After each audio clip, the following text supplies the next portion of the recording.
Good day, everyone. My name is Mr. Omo Ozegbe. Today we'll be treating a very interesting topic in our verbal reasoning, homophone. And as you come along, I hope you're going to find time to learn today. Don't be distracted, be focused and pay attention as we go along. It's going to be interesting and wonderful. Join me as we learn. Thank you. Now let's get to it. What is homophone? Homophone is a word that is pronounced the same way, or it sounds the same. Now, but they have different meaning. Yeah, they are pronounced the same, but they have different meaning. That's what homophone is. Now, also, still defining the word, homophone may also differ in spelling.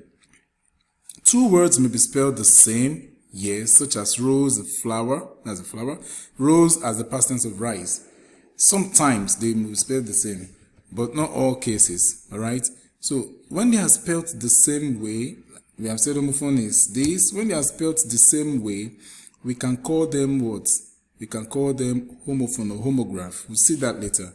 Now, the term homophone may also apply to units as long or shorter than words, such as phrase. Sometimes it's not just only word. It could be a phrase, it could be a letter, it could be groups of letters, which are pronounced the same way as other phrase, letter or group of letter, okay?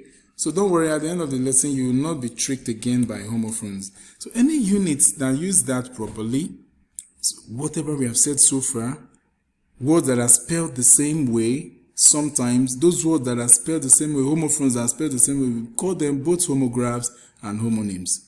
Words that are spelled the same way, like that rose. We said rose and also rose. This can be a flower, all right? This is past tense of what? Rise. Yep. Okay, sometimes we have it that way. When you have it this way, we call them homograph or we call them homonyms. Look at the example of homophone 8 and 8.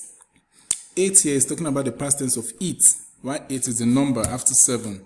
Understanding homophone is very important. Why do you need to learn homophones? It helps you master English and also build your vocabulary and your spellings.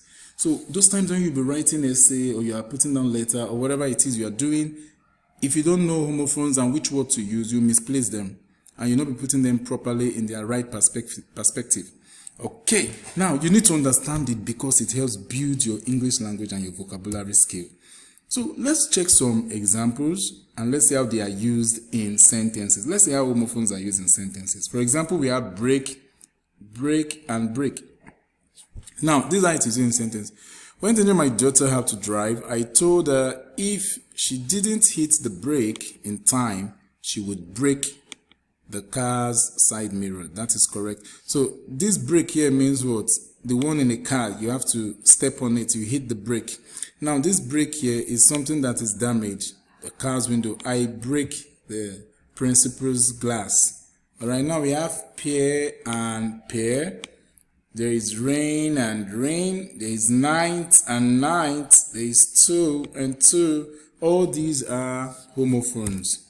Let's see more examples. Sell and sell. If you sell drugs, you end up in a prison cell. You get arrested and you end up in a prison cell. So the word here is sell and this is also sell. Sounding the same way but different meaning. Hair and hair. This is animal. This is a human hair. Flu and flu. Past tense of fly, a plane. And this is flu, a sickness. Floor and floor. Blue and blue. Color and the past tense of blow. Can you see how we're using it? Now let's consider another example. Scent and scent. I won't spend 1 cent on a bottle of perfume until I know that I love the scent. Beautiful. This talks about pleasant smell. This is currency.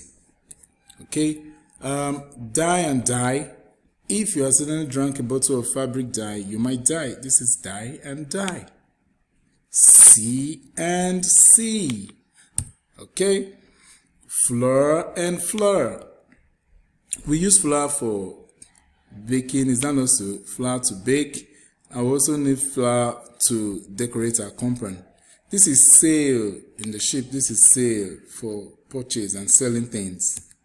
Heal and heal, here and here. Let's see how it is used. If the heel breaks on your shoe, you might fall. However, your injuries will heal over time. So we consider heel and heel. The moment you misplace this and you bring this here, the sentence is no longer correct.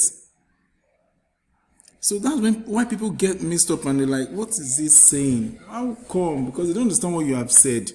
Because you misplaced the word. Now, here and here, I want you to sit here. If you put this here, H-E-A-R, there, you are wrong. Because they sound the same doesn't mean that's the one you use there. This is talking about a place. And this is talking about hearing, sense of hearing. Bear and bear, you can see, all right? We have pour and pour. I pour drinks at the bar every night. Like when you pour something away from a bottle. This one said, I am poor because I have too many bills and not enough money. All right. So write and write. There is no right way to write a great novel. Wow. So this is talking about putting pen to this is what is correct. What is set to correct. And this is putting pen to paper. We have tail here and we have tail. Tail is story. Tail the end part of an animal. Domestic animal, dog, all those four-footed animal. Beautiful. Have you learned something today? Yes, I have. What are homophones? Can you tell me what homophones are? Okay, beautiful. How about someone listing for me 5 common examples of homophones? Brilliant, nice job. I want to thank you very much for learning today. We'll meet another time, and please be ready for your class activities on a follow-up. And I really want to appreciate you for listening and learning today. Have fun, and thank you for listening. From me, I'm saying bye.